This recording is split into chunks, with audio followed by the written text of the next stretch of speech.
కాంగ్రెస్లో తీయండి చిదంబరం ఒక ఆర్థికవేత్త, మన్మోహన్ సింగ్, ఓ పివి నరసింహరావు, ఇవాళ వాళ్ళు చేసిన సంస్కరణల పుణ్యంగే ఇవాళ ఈ దేశం ఈ స్థితిలో ఉన్నది.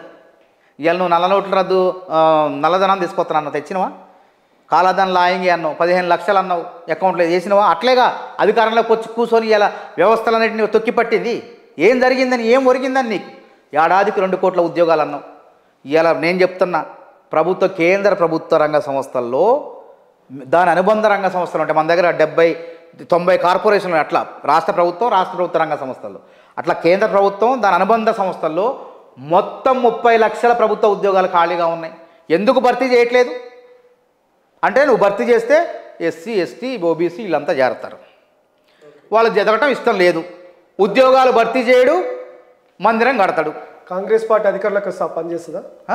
కాంగ్రెస్ చేసింది. ఇప్పుడు హైదరాబాద్ చుట్టుపక్కల ఉన్న బిహెచ్ఎల్ ఏంది, ఈసీఎల్ ఏంది, ఎవరి హయాంలో Hyderabad central university, Kakatiya university ఏంటి, ఈ నైజాం హయాంలో ఉస్మాన్ యూనివర్సిటీ 1918లో, ఎక్కడ ఏది కట్టినా ఈ రాష్ట్రంలో ఉన్న 10 విశ్వవిద్యాలయాలు కాంగ్రెస్ పార్టీ రాజశేఖర రెడ్డి గారి హయాంలో వచ్చినాయి. తర్వాత జలగం వెంగళరావు హయాంలో Kakatiya university, Hyderabad central university. వీళ్ళు కట్టింది ఏం చెప్పండి? గిరిజన యూనివర్సిటీనే కట్టలేకపోయినారు. అభ్యుదన చట్టంలో ఉన్నదాన్ని పక్క రాష్ట్రంలో అమలు అవుతున్నటువంటి యూనివర్సిటీని, నడుస్తున్నటువంటి యూనివర్సిటీని ఇక్కడ పెట్టలేకపోయినారు. పెట్టలేని వాళ్ళట ఓట్లు అడుగుతారట. మందిరం కట్టను, మందిరం కాదు, ఒక విశ్వవిద్యాలయం కట్టు. మందిరం ప్రజలు కట్టుకుంటారు, ధార్మిక సంస్థలు ఉన్నాయి. అక్కడ సాయిబాబా గుళ్ళు కట్టుకోవట్లేదా? రామాలయాలు కట్టుకోవట్లేదు? భద్రాద్రి రాముడిని కట్టలేదా? కంచర్ల మా జిల్లా నేలకొండపల్లి వాస్తవుడు చరిత్ర నిలిచిపోయింది ఇప్పటికీ. నువ్వు కట్టిడైంది అది? నువ్వేమైనా కట్టినవా? ప్రజలు చందాలు ఇచ్చారు, ప్రజలు మద్దతు ఇచ్చారు, నువ్వు సపోర్ట్.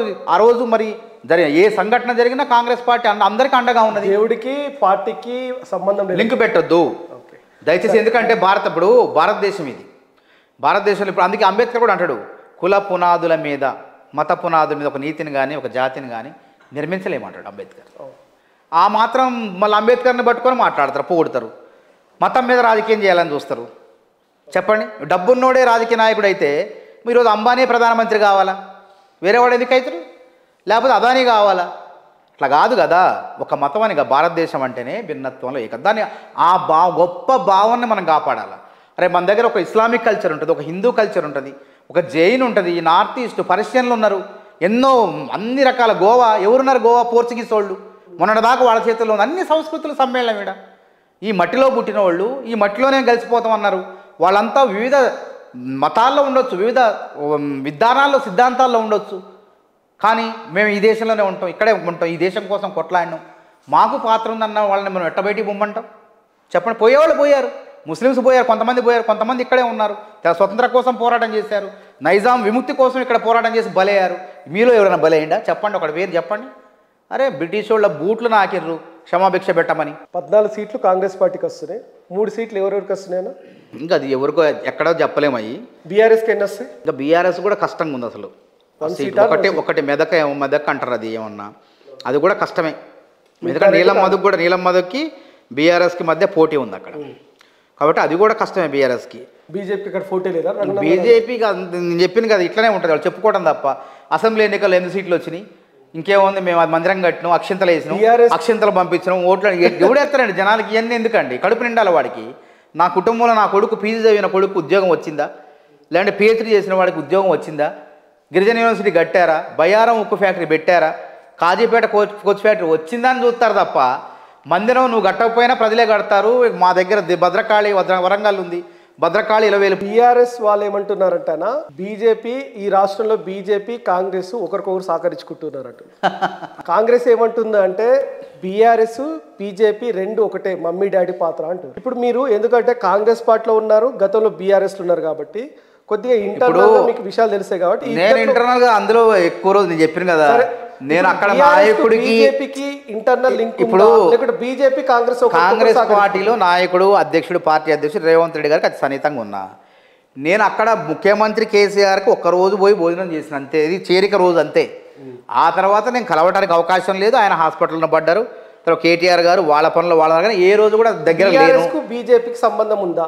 బీఆర్ఎస్కి బీజేపీకి 100% సంబంధం ఉంది. అందుకే బయటకు గతంలో బీఆర్ఎస్ పార్టీలో ఉన్న మానవతరాయ్, ప్రస్తుతం కాంగ్రెస్ పార్టీలో ఉన్న మానవతరాయ్ ఇస్తున్న స్టేట్మెంట్ నేనంటాం కాదు, నేను అనేది బీఆర్ఎస్ నేను ఏమంటానంటే సహకరించుకుంటారు, మొదటి నుంచి సంబంధాలు ఉన్నాయి. ఎందుకంటే 2000 నేను ఎన్ని డిబేట్లు చెప్పినా 18 నుంచి మొదలుపెట్టిన కేసీఆర్ అనేవాడు ఆయన ఏమైనా ఎన్నికల సంఘం అధికారా? ఆయన ముహూర్తం పెట్టిన రోజు ఎన్నికలు జరిగినప్పుడు 18 ముందస్తు ఎన్నికలు ఆయన ఏ రోజు ఫలితాలు రావాలో ఆ రోజు ముందే చెప్పిండు.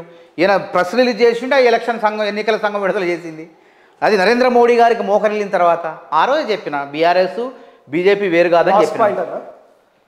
ఈ రాష్ట్రంలో దానం నాగేంద్ర గారు అన్నాడు, నేను కాదు, ఆ పార్టీలో అత్యంత సన్నిహితుడుగా ఉండి ఒక పెద్ద నాయకుడిగా ఉండి ఆయన పార్టీ ఎందుకు మారినామంటే కేటీఆర్ గారే అన్నాడు బీజేపీ బీఆర్ఎస్ ఒకటే అని, అందుకే నాకు నచ్చలేదు పార్టీ మారినా అన్నాడు. కానీ కొండా విశ్వేశ్వరరెడ్డి కూడా ఒక మాట అన్నాడు, ఒకవేళ మేము ఇద్దరం దోస్తులమైతే కేసీఆర్ కూతుర్ని అరెస్ట్ చేయాల్సిన అవసరం మాకు లేదు అని అన్నాడు. నాది డ్రామా, ఎప్పుడు అరెస్ట్ చేయాలా? ఇప్పుడు ఒక సానుభూతి కోసం బీజేపీకి క్రేజ్ పెరగటం కోసం అరెస్ట్ చేసేవాళ్ళు అప్పుడే అరెస్ట్ చేయాలి కదా. మేము అన్నాం, అప్పుడే అన్నాం, ఎలక్షన్ల ముందే అన్నాం, చేయలేదు. ప్రతి దాంట్లో ఒకరినొకరు రక్షించుకున్నారు. అడిగిపోయింది ఎమ్మెల్యేల కొనుగోలు కేసు, సీసీ కెమెరా. కేసీఆర్ గారు సుప్రీంకోర్టు జడ్జి కుత్రాలు రాసింది కదా, అప్పుడు మరి ఏమైంది మరి అది కేసు? బిఎల్ సంతోష్ని ఎందుకు అరెస్ట్ చేయలేదు చెప్పండి? అంటే అర్థమైపోయింది కదా అక్కడ క్లియర్గా.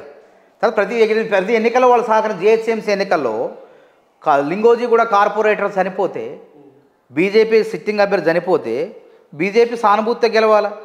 పోయి బీజేపీ బీఆర్ఎస్ ఒకటే మేము పోటీ చేయం, బీజేపీ అభ్యర్థికి మర్తిస్తామని చెప్పుకున్నారు వాళ్ళు. ఓకే, క్లియర్గా కనపడదు. కాంగ్రెస్ అట్లా లేదు ఎక్కడ కూడా. రేవంత్ రెడ్డి బరాబర్ కొట్లాడుతాడు, మందిరం మీద రాజకీయాలు ఏందని చెప్పి కొట్లాడుతాడు. ఆయన మాట వరుసకు మనం ఏంటంటే ఒక మీటింగ్ ఒక ముఖ్యమంత్రిగా ఒక ప్రధానమంత్రిగా వచ్చినప్పుడు బడేబాయ్ అన్నాడు. బడేబాయ్ అంటే ఏమన్నది లాలూచి పట్టవా? బడేబాయ్ చోటీబాయ్ బడేబాయ్ అన్నాడు ఆయన, మా బడేబాయ్ అన్నాడు. అంతేకాని దాన్ని పట్టుకొని ఇంకేదో. రేవంత్ రెడ్డి గారు ఆర్ఎస్ఎస్ లో పనిచేశాడు కాబట్టి, అతడు మరో షిండే కాబట్టి ఆ ఉద్దేశంతో సీఎం రేవంత్ రెడ్డి గారు ఆ మాట అని ఉండొచ్చుగా. నేను ఒక్కడే చెప్పిన, కాంగ్రెస్లో ఉన్నప్పుడు కూడా ఈ రాష్ట్ర రాజకీయాల్లో ఒక సామాన్య జెడ్పీటీసీ నుంచి ఇప్పుడు ఈ ముఖ్యమంత్రి అయిన తర్వాత చెప్పండి, చూడండి పాత ఇంటర్వ్యూ చూడండి, ఒక సామాన్య జెడ్పీటీసీ స్థాయి నుంచి ఒక శాసన మండలి సభ్యుడి దగ్గర నుంచి ఇండిపెండెంట్గా ఆయన కాంగ్రెస్ అధికారంలో ఉన్న రాజశేఖర్ అధికారంలో ఉంటే శాసనమండలి టీడీపీ నుంచి శాసనమండలి సభ్యుడయ్యాడు. అక్కడి నుంచి ఎమ్మెల్యే అయ్యాడు. ఎమ్మెల్యే నుంచి పార్లమెంట్ ఓడిపోయి లోక్సభ సభ్యుడయ్యాడు. పెద్ద పార్లమెంట్కి మినీ ఇండియాగా పీసీసీ ప్రెసిడెంట్ అంతటా తాగలే పీసీసీ ప్రెసిడెంట్ అయ్యాడు. రేవంత్ రెడ్డి రాజకీయ చాకచక్యం చాణక్యుడు. నేను ఒకటే చెప్తాను, మహారాష్ట్రలో షిండే లాగా గాడు రేవంత్, అవసరం లేదు. రైట్.